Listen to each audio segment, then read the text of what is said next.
क्या पश्चिम एशिया एक और बड़े युद्ध की ओर बढ़ रहा है या फिर पर्दे के पीछे कोई बड़ी शांति समझौता आकार ले रहा है? क्या अमेरिका और ईरान के बीच चल रही ये बातचीत सच में तनाव कम करने की कोशिश है या सिर्फ रणनीतिक चाल? और क्या ये वजह है कि जिस देश को अभी तक सबसे बड़ा खतरा बताया जा रहा था उसी के साथ अब डील की बात हो रही है? सोचिए, एक तरफ मिसाइलें, ड्रोन और युद्ध का माहौल, दूसरी तरफ बातचीत, समझौते और गिफ्ट जैसी बातें। आखिरकार ये खेल है क्या? इसी बीच अमेरिका के राष्ट्रपति डोनाल्ड ट्रंप का बयान सामने आता है, जहां वो कहते हैं कि हमला भी हो सकता था लेकिन फिलहाल रोका गया है। दावा करते हैं कि ईरान कमजोर पड़ चुका है, लेकिन साथ ही ये भी बता देते हैं कि बातचीत अपने सबसे अहम मोड़ पर है। तो ऐसे में अब सवाल उठ रहे हैं, क्या ये शांति की शुरुआत है या तूफान से पहले की खामोशी? नमस्कार, आप देख रहे हैं अमर उजाला। मैं हूं आपके साथ साहिल सुयाल। दरअसल ट्रंप ने यहां खुलासा किया है कि अमेरिका ने ईरान के एक बड़े बिजली उत्पादन संयंत्र को निशाना बनाने की योजना बनाई थी। ये हमला रणनीतिक रूप से बेहद महत्वपूर्ण हो सकता था, क्योंकि इससे ईरान की ऊर्जा आपूर्ति और सैन्य क्षमताओं पर गहरा असर पड़ जाता। हालांकि उन्होंने ये भी कहा कि बातचीत को ध्यान में रखते हुए फिलहाल इस कदम को टाल दिया गया है। ये निर्णय इस बात का संकेत है कि अमेरिका सैन्य कार्रवाई के साथ साथ कूटनीतिक रास्तों को भी प्राथमिकता दे रहा है। ट्रंप ने ईरान की सैन्य स्थिति को लेकर भी अब कई बड़े दावे किए हैं। अब यहाँ ट्रंप का कहना है कि ईरान की अधिकांश मिसाइल प्रणाली और एंटी एयरक्राफ्ट डिफेंस सिस्टम अब प्रभावी नहीं रह गए हैं। साथ ही ये दावा कर दिया है कि अमेरिका लड़ाकू विमान बिना किसी बड़े खतरे के सीधे तेहरान और ईरान के अन्य हिस्सों में उड़ान भर रहे हैं। ट्रंप के अनुसार ये स्थिति ये दर्शाती है कि ईरान सैन्य रूप से कमजोर पड़ चुका है और किसी भी बड़े जवाबी कदम उठाने की स्थिति में नहीं है। उन्होंने यहां तक ये कह दिया है कि वे पूरी तरह हार चुके हैं और सैन्य रूप से निष्प्रभावी हो चुके हैं। हालांकि इन कठोर बयानों के बीच ट्रंप ने शांति प्रयासों पर भी एक बार फिर से जोर दिया है।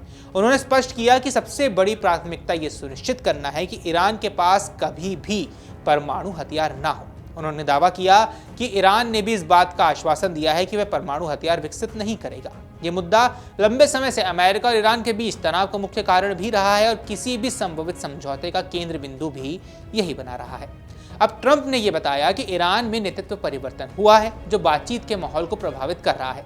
उनके अनुसार पहले अमेरिकी कार्रवाई में ईरान के कई प्रमुख नेता मारे गए थे, जिसके बाद अब एक नया नेतृत्व उभरा है। उन्होंने कहा कि यह नया नेतृत्व पहले से अलग सोच और रणनीति के साथ काम कर रहा है, जिससे बातचीत में लचीलापन और बदलाव देखने को मिला है। ट्रंप का यह मानना है कि यही कारण है कि अब समझौते की संभावना पहले की तुलना में काफी ज्यादा नजर आ रही है। बातचीत के पीछे कारणों पर भी रोशनी डालते हुए ट्रंप ने बताया कि ईरान इस समय एक गंभीर सौदे के लिए तैयार है। उन्होंने ये कहा कि हाल ही में ईरान की ओर से उन्हें एक बड़ा उपहार यानी एक बड़ा गिफ्ट मिला है, जो तेल और गैस से जुड़ा हुआ है। हालांकि उन्होंने इस उपहार की विस्तृत जानकारी नहीं दी है, लेकिन उन्होंने इसे एक सकारात्मक संकेत जरूर बताया है। उनके अनुसार ये इस बात का प्रमाण है कि बातचीत सही दिशा में आगे बढ़ रही है और दोनों पक्ष एक दूसरे के साथ सहयोग के लिए तैयार हैं। ट्रंप ने यहाँ ये भी स्पष्ट कर दिया है कि यह संभावित समझौता विशेष रूप से स्ट्रेट ऑफ हॉर्मोज में तेल और गैस के प्रवाह से जुड़ा हुआ है। ये समुद्री मार्गों के वैश्विक ऊर्जा आपूर्ति के लिए अत्यंत महत्वपूर्ण है और यहाँ किसी भी तरह की अस्थिरता का असर पूरी दुनिया पर ही पड़ता है। अब यहाँ ट्रंप का कहना है कि इस क्षेत्र में स्थिरता सुनिश्चित करना न केवल अमेरिका बल्कि वैश्विक अर्थव्यवस्था के लिए भी जरूरी है। उनके अनुसार यह समझौता पश्चिम एशिया में रणनीतिक संतुलन बनाने में अहम भूमिका निभा सकता है। हालांकि ट्रंप ने भरोसे के मुद्दे पर स्पष्ट रूप से अपना शक भी जाहिर किया है। उन्होंने ये भी कहा कि मैं किसी पर भरोसा नहीं करता। क्यों भरोसा कह रहे हैं? मुझे उन पर भरोसा नहीं है। ये बयान ये भी दर्शाता है कि अमेरिका भले ही बातचीत जरूर कर रहा हो, लेकिन वो पूरी तरह सतर्क और रणनीतिक दृष्टिकोण भी अपनाए हुए है। ट्रंप के अनुसार अमेरिका की नीति हमेशा से ही सावधानी और मजबूती पर आधारित रही है। इस महत्वपूर्ण वार्ता में अमेरिका के कई शीर्ष नेता और रणनीतिक सलाहकार भी शामिल हैं, जिनमें JD Vance, Marco Rubio, Jared Kushner और स्टीव विटकॉफ जैसे नाम शामिल हैं। ट्रंप स्वयं भी इस प्रक्रिया में सक्रिय भूमिका निभा रहे हैं और ये दर्शाता है कि अमेरिका इस बातचीत को लेकर बेहद गंभीर है और इसे उच्च स्तर पर इसके परिणामों को सुनिश्चित करने की कोशिश कर रहा है। अब यहाँ ट्रंप ने एक और दावा किया है।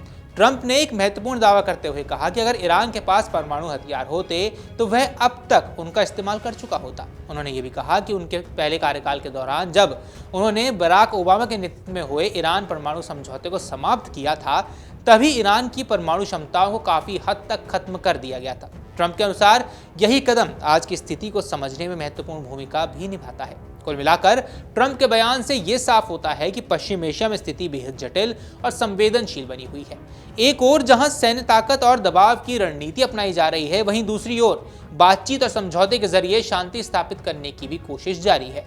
आने वाले समय में यह देखना बेहद अहम होगा कि यह वार्ता किस दिशा में आगे बढ़ती है और क्या वास्तव में अमेरिका और ईरान के बीच कोई स्थायी समाधान निकल पाता है या नहीं, कि ऐसे ही मिडिल ईस्ट में लगातार बम बरसते रहते हैं। बाकी आपको क्या कुछ लगता है हमें कमेंट सेक्शन पर जरूर बताएं। बाकी ऐसी अपडेट्स के लिए आप अमर उजाला के साथ लगातार जुड़े रहिए।